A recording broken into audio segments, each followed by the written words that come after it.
First time ng dalawang aso na umakyat sa mountain trail. Kape, come.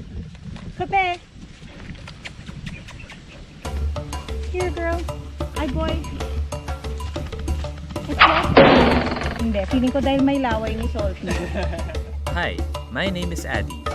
I am with the Mabu hikers, Kay and Celine, who are taking their dogs on their first hike up a mountain trail. With us is my good friend from high school, Jonathan. We just arrived here at the Laiban Barangay Hall. We're going to register. After a brief orientation with our guide, we began our trek. Our city dogs were first greeted with curiosity by the local dogs, who were very territorial, but eventually they became quiet as they probably were intimidated by the size of our two dogs, Salty, the white Labrador, and Kape, the brown Aspin. Ito na yung first peak, Mount Lobo. Ganda. Sunrise, nasa likod natin.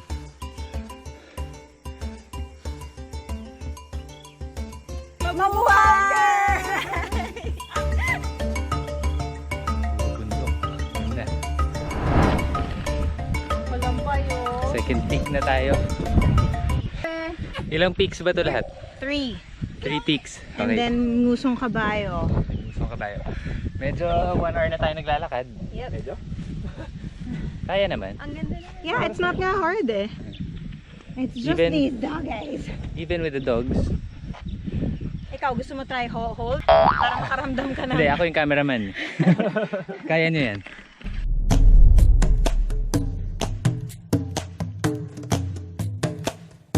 Our dogs at first were hesitant with their steps, but they eventually learned to follow the path even without a leash. We made our way up the 4 peaks of Mount Lobo, and then in around 2 hours, we reached the iconic rock that is Mount Ngusong Kabayo.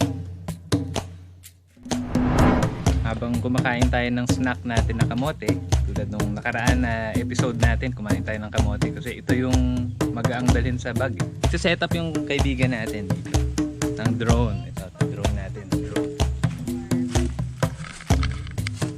Okay, so how does this work?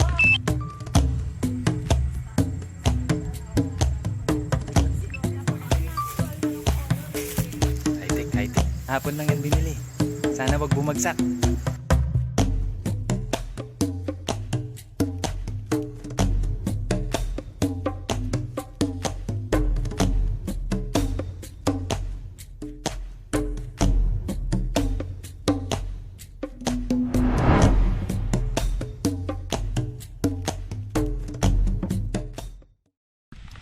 It's 9:15. Andito na tayo sa highest peak. And pagdating natin sa highest peak, ano ang gagawin natin? Siyempre, bababa. Bababa na tayo. Let's go! The trek down was relatively easy as the trail had a gradual slope. There were also guide ropes in the difficult and slippery areas. Sundan natin yung stream papunta dun sa Waterfalls.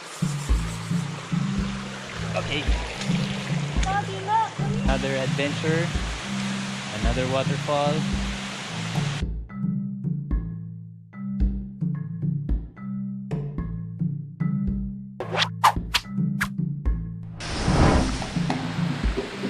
Umabot yung ashfall dito sa Tanay. Ash galing sa taas. Diba?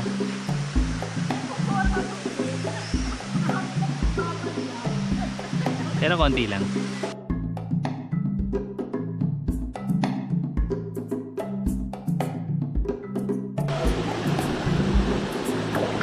Nakakagulat na meron pang ganitong lugar.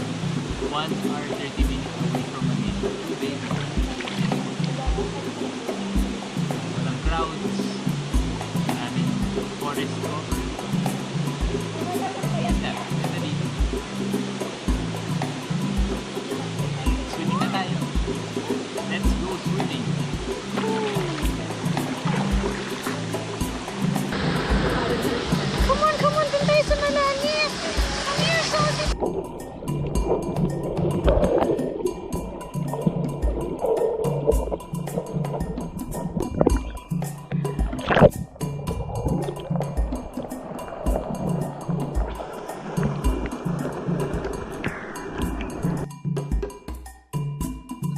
Laiban, Tanay, is a great place to escape the city and experience the exhilaration of a mountain hike, the breathtaking view from the top, and the refreshing cool waters that nature has to offer.